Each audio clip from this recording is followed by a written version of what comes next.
"Someone get the grandma in the corner to pour us another pot," the hotshot pilot scoffed, his voice dripping with arrogance. He didn't see her face, only her gray hair. But he completely missed the almost invisible patch on her sleeve. The air in the storm cellar was colder than the Nevada desert outside, thick with the metallic tang of ozone and failure. This subterranean briefing room at the Crescent Range test site was designed for secrets, but the current secret was a disaster.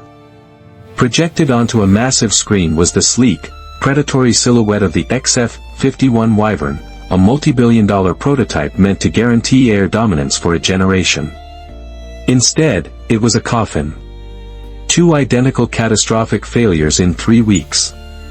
During high-G combat maneuvers, the left engine would suffer an asymmetrical flameout, pitching the state-of-the-art aircraft into an unrecoverable flat spin that telemetry data painted as a spiral of pure death.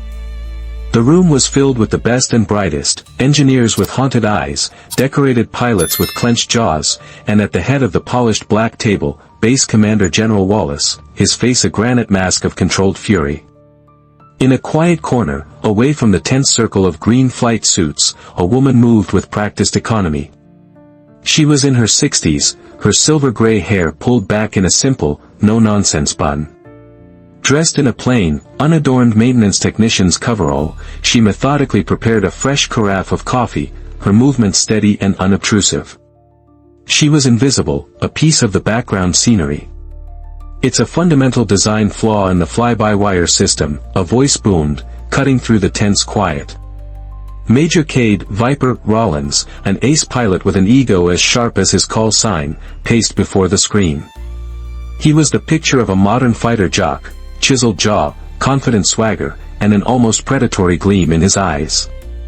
He thrived in the spotlight of a crisis. The system is fighting the pilot, not helping. It's trying to be too smart. He gestured dismissively towards the corner without looking. "Someone get the grandma over there to bring us another pot. We've got real pilots here trying to solve a real problem." A few sycophantic chuckles rippled through the younger officers. In the corner, Dr. Evelyn Reed didn't flinch. She continued her task, her posture betraying nothing. Her silence in the face of the insult was more profound than any retort. But across the room, General Wallace noticed. He saw the almost imperceptible way she braced her stance, a subtle redistribution of weight he hadn't seen since his days in advanced test flight school. It was the stance of someone utterly unshakable. He filed the observation away, a flicker of curiosity in the sea of his frustration. This quiet woman, dismissed as a coffee fetcher, possessed a stillness that was unnervingly absolute. Major Rollins soaked in the attention, using a laser pointer to trace the jagged, chaotic lines of the telemetry data on the screen. "You see this? This is digital panic. The computers can't handle the chaotic airflow at 8 Gs. You need a stick-and-rudder man in there, someone with a feel for the machine, not some algorithm." He glanced pointedly again at Evelyn, who was now standing quietly by the door, her task complete. "It's about instinct. Something you can't program, something you can't learn from a textbook." Her response was a complete stillness, an absolute zero of reaction that seemed to absorb his condescension into a void. It was a calm more unsettling than defiance. The lead engineer, a civilian named Dr. Eris Thorne, finally spoke, his voice strained, sweat beading on his forehead. He looked like a man who hadn't slept in weeks. "Major, with all due respect, your feel for the machine is irrelevant here. The forces at play are beyond manual correction.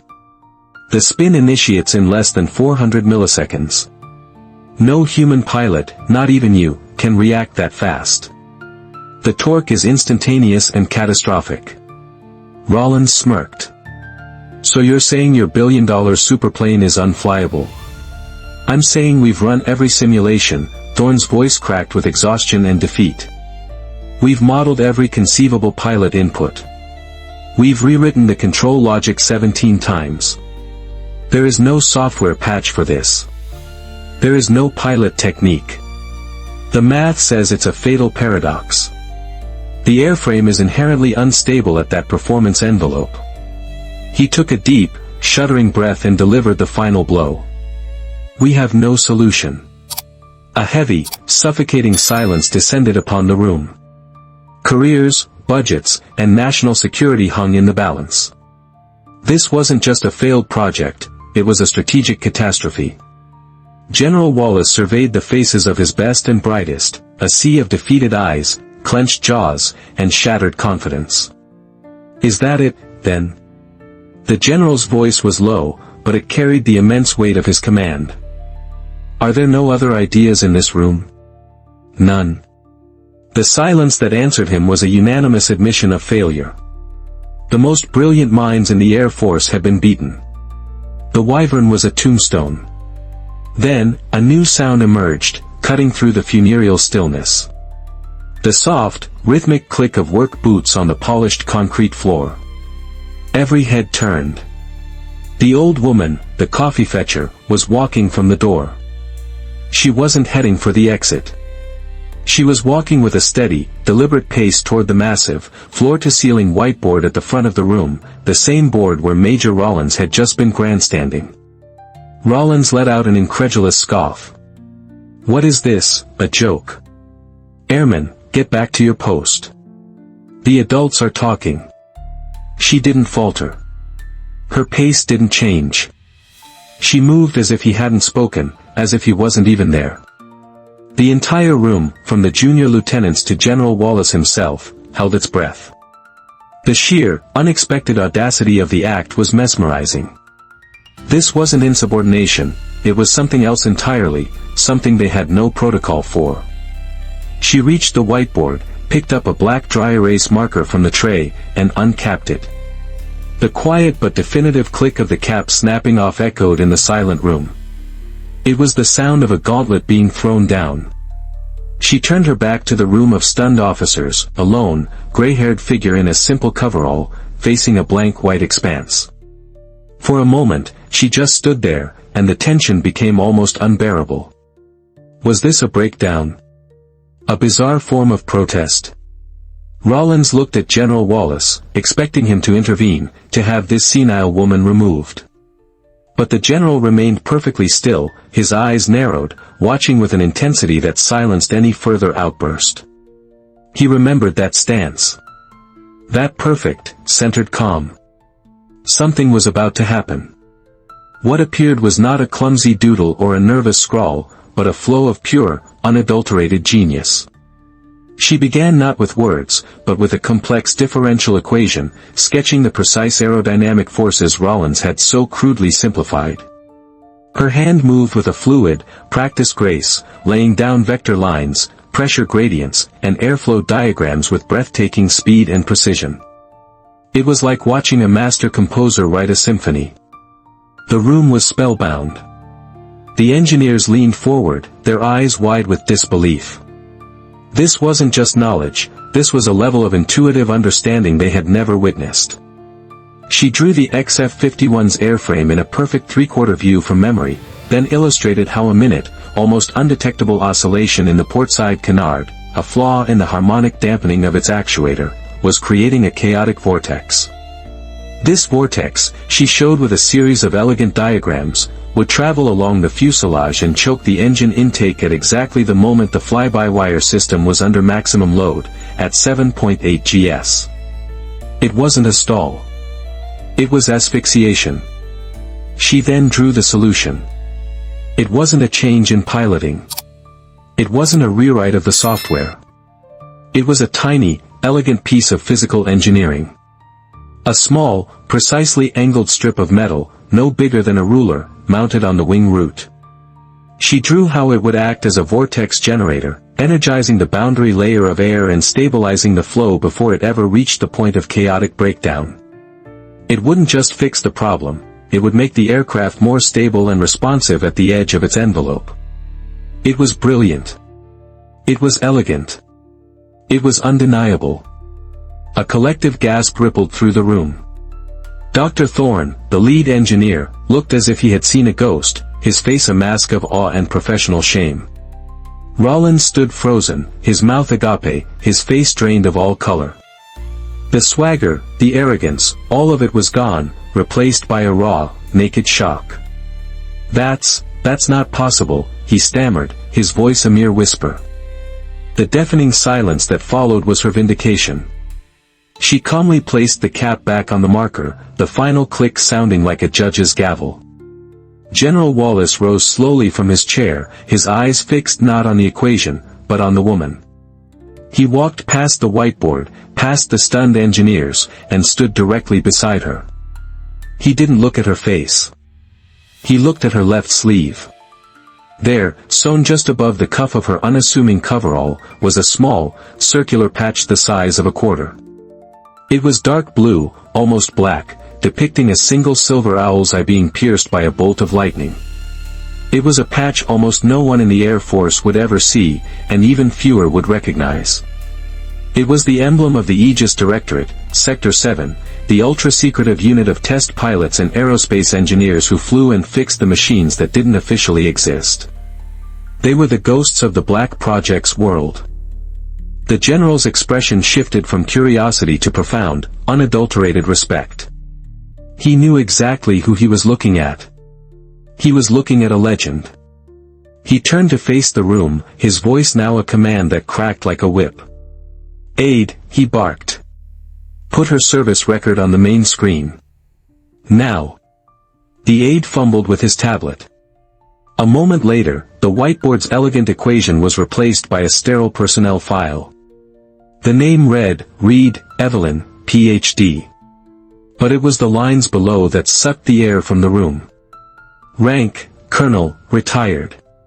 Status, active civilian consultant, Special Projects Division, Aegis, 7. Flight hours, 500 plus. Education, Ph.D., Aerospace Engineering, Caltech, Ph.D., Applied Physics, MIT. The list of aircraft she was rated for scrolled down the screen, a litany of the most advanced and classified prototypes of the last 40 years. Her specialization was listed in stark, technical text, asymmetrical propulsion and unconventional flight dynamics. A murmur of disbelief turned into a wave of awe. Rollins looked like he might faint. General Wallace turned back to Colonel Reed, drew himself to his full height, and rendered the sharpest, most formal salute of his career. Colonel Reed, his voice boomed, resonating with a respect that bordered on reverence. "My apologies for the ignorance of my command. The floor is yours." He held the salute until she returned it with a crisp, economical nod. The story became mythology overnight. They called it, the equation.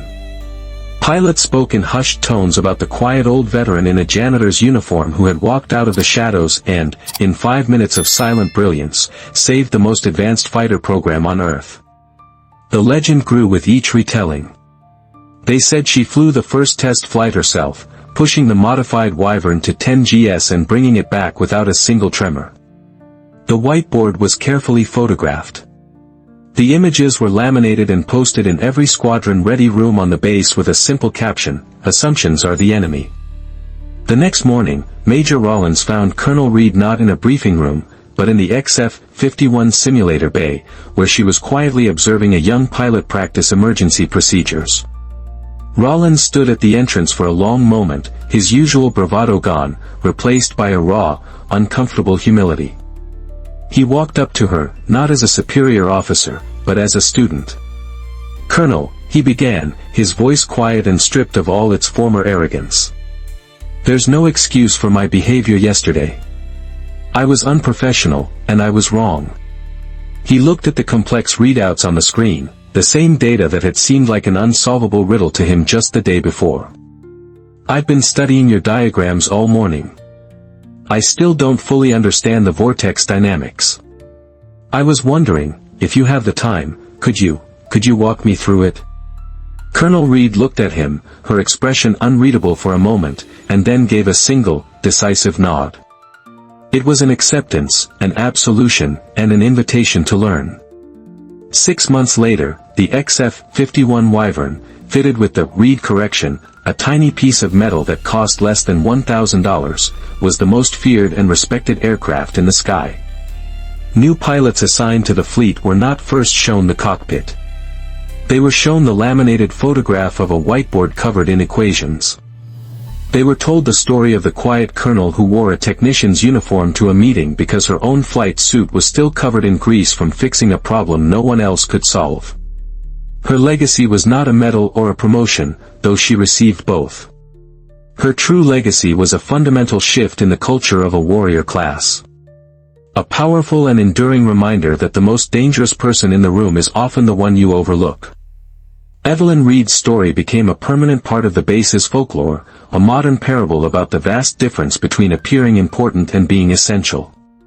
It taught a new generation of warriors that true strength is quiet, that knowledge is the ultimate weapon, and that respect is the one thing in the world that can only be earned. What does Colonel Reed's story make you think of?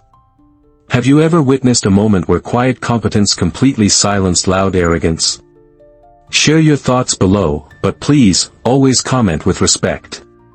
For more stories about the unsung heroes who let their actions speak for them, be sure to like, share, and subscribe.